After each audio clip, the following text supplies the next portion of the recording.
जिस दिन ये हुआ तो ये नेशनल कॉर्बेट पार्क में शूटिंग करा रहा था अपनी, तो ये अवेलेबल मैंने 3-4 बार कोशिश की, मिला ही नहीं मुझको। 5 या 6 बजे इसका फ़ोन आया, हाँ सतपाल भाई क्या हुआ? मैं कहा हमारे इतने लोग मर गए हैं और हमारी गलती से मरे हैं। तो बोला नहीं नहीं चुप रहना, अभी कुछ नहीं बोलना इस पर। फिर 1 घंटे बाद ये डोभाल जो मेरा क्लास फेलो रहा लॉ में मेरठ में, तो इसका फ़ोन आया, सतपाल भाई आप बोल दी। मैं 2 चैनल को बोल चुका था ये बात, तो इन्होंने कहा नहीं नहीं कुछ नहीं बोलना है इस पर।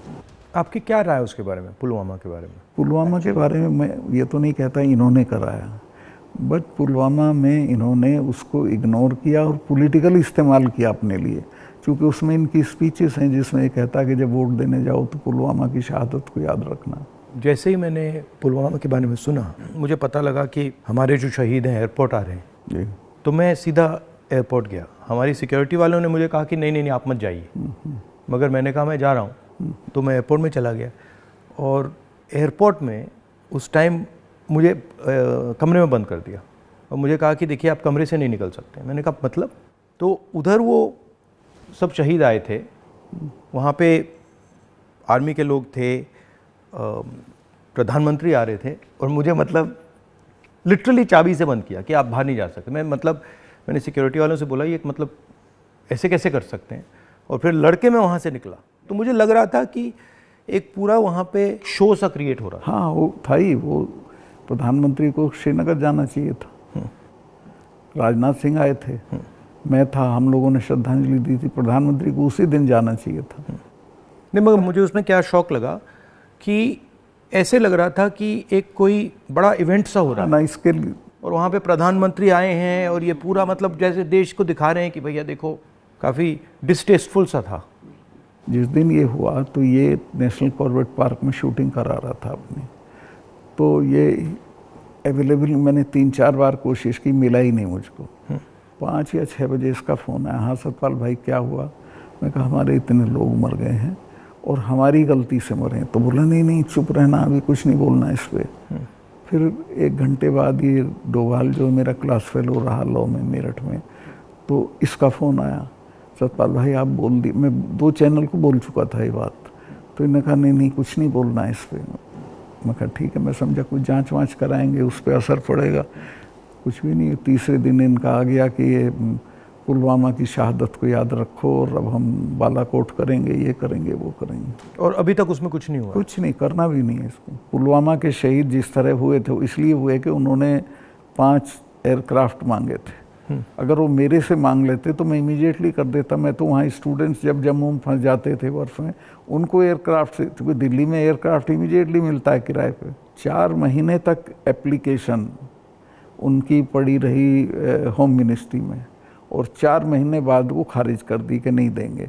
तब वो सड़क से चले। इतना बड़ा मतलब 4 महीने के लिए वो चले ही नहीं? चले ही नहीं, इसलिए कि वो सड़क से चलना बिल्कुल इनसिक्योर होता है, वो उनके उसमें नहीं है सिस्टम में। 5 जहाज मांगे थे उन्होंने, वो नहीं दिए। 4 महीने तक लटकाए रखे। और तो 4 महीने के लिए क्या होल्ड पे थे? क्या होल्ड पे थे सब? मेरे सामने नहीं आई। अगर मेरे सामने आई होती तो मैं उसमें कुछ करता। That was between CRP and home ministry. लेकिन ये थी कि अटैक हो सकता है। इसके अलावा वो जो गाड़ी टकराई थी वो 10 दिन से घूम रही थी वहाँ, पूरा आप समझिए कि भरी हुई विस्फोटक से। वो कैसे मतलब इतना एक्सप्लोसिवली कैसे मतलब ऐसे घूम रही थी? सिस्टम नहीं था ठीक से।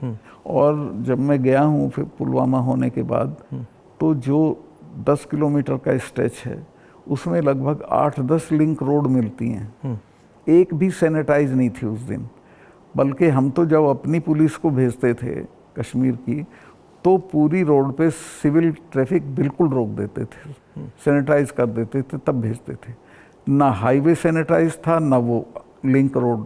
और लिंक रोड जहाँ हाईवे में मिलती है वहाँ रिवाज ये है कि वहाँ एक जिप्सी खड़ी होनी चाहिए जो उसे रोक दे कि नहीं भैया काफिला चला जाए सीआरपी का, तब जाना। ब्लॉक कर कुछ नहीं था, there was nothing like that. तो जब आप वहाँ गए, जैसे पॉलिटिक्स में हम ऐसी घटनाओं में जाते हैं, तो जब हम कहीं पहले पहुँचते हैं कोई माइंड में कोई फीलिंग आती है, तो इसमें आपकी क्या फीलिंग आई थी जब आप पहली बार वहाँ गए? आप मेरा यकीन करेंगे, आई वॉज इन टीयर्स। और मैंने इसको फ़ोन किया, मुझे नहीं मिला। जब 5 बजे मेरी बात हुई तो मैंने कहा हमारी गलती से हुआ ये। तो बोला नहीं नहीं, इस पे आपको चुप रहना है। मैं चाहता था कि कुछ सर इसमें कटने चाहिए जिनकी जिम्मेवारी थी, कुछ भी नहीं, किसी का नहीं, कुछ नहीं हुआ। उसको इलेक्शन के लिए यूज़ करना चाहते थे कि ये पाकिस्तान ने किया, हमारे जवान मारे और अब हम हराएंगे। भारत जोड़ो यात्रा में हम वहीं से निकले, एक्चुअली साइट से निकले, पुलवामा से।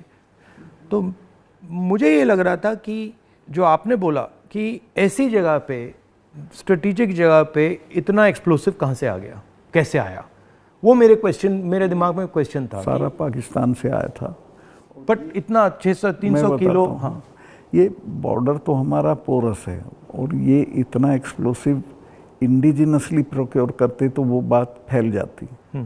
ये 10-12 क्विंटल तो आया हुआ था, उसमें से ये गाड़ी पूरी भरी थी एक्सप्लोसिव से।